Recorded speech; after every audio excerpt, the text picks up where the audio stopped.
सम्पूर्ण आमा बुवा दाजुभाइ दिदीबहिनीहरू मेरो घरमा प्रहरी आएको छ। मैले समाचारबाट उच्च अदालतको आदेशबारे थाहा त पाएँ, तर बिना कुनै कागज अहिले यतिखेरसम्म मलाई केही पुर्जी पनि दिएको छैन, कागज पनि दिएको छैन। मेरो घरभित्र आएर बेडरुमभित्र आउनुभएको छ, मैले सार्वजनिक पनि गरिसकेको छु। अब यसरी तैनाथ उताबाट आदेशभन्दा पहिले तैनाथ हुने यो सबै चिजले एउटा ठूलो आशंका सृजना गरेको छ।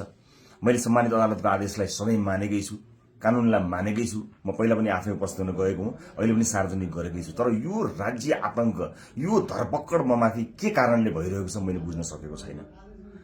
भोलिको चितवनको कार्यक्रमलाई निरन्तरता दिनुहोला।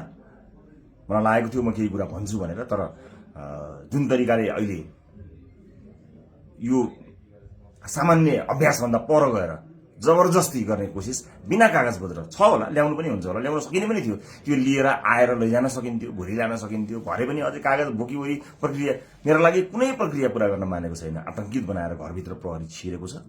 म यसै पनि गिरफ्तारी दिन्छु भनेर बसेकै छु।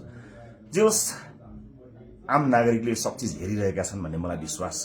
न्यायको लडाईँ म एक थोपा रगत रहुन्जेल लडिरहन्छु। यहाँले साथ दिनुहुनेछ भन्ने विश्वास मैले लिएको छु। मैले कुनै गल्ती गरेको पनि छैन, कुनै अपराध गरेको पनि छैन, तर संसारकै सबैभन्दा ठूलो अपराधीलाई जस्तो ममाथि गरिएको यो व्यवहार आम जनताले हेरिरहेका छन् भन्ने मैले विश्वास लिएको छु। म धेरै केही भन्दिनँ। म सम्मानित अदालतप्रति अझै पनि आशा र भरोसा राखेर कानुनी प्रक्रियामा सघाउनको लागि परिरहेको छु। यो दुनियाँका जति पनि न्यायालयका ढोकाहरू छन्, ती सबै ढोका ढकढक्याउँछु आफ्नो न्यायको लागि।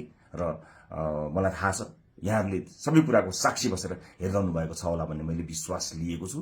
म यति जानकारी मैले दिनु उपयुक्त ठानेर मैले यो भिडियो रेकर्ड गराएको छु। चितवनमा जति पनि मेरा आदरणीय मतदाता आमा बुवा दाजुभाइ दिदीबहिनीहरू हुनुहुन्छ, भोलिको कार्यक्रम नरोक्नुहोला। अन्य साथीहरू आउनुहुन्छ, उहाँहरूले कुराकानी गर्नुहुनेछ, निरन्तर चलिरहन्छ। मलाई यिनीहरूले हत्या नै गरेछन् भने पनि नेपाली मतपत्रमा घण्टी चुनाव चिन्ह बसेको छ। मलाई आशा छ, यो एउटा आशा र भरोसाको आवाज हामीले बुलन्द पारिसकेका छौँ। निरन्तरता प्रदान गर्नुहोला। म कानुनी लडाईँमा छु।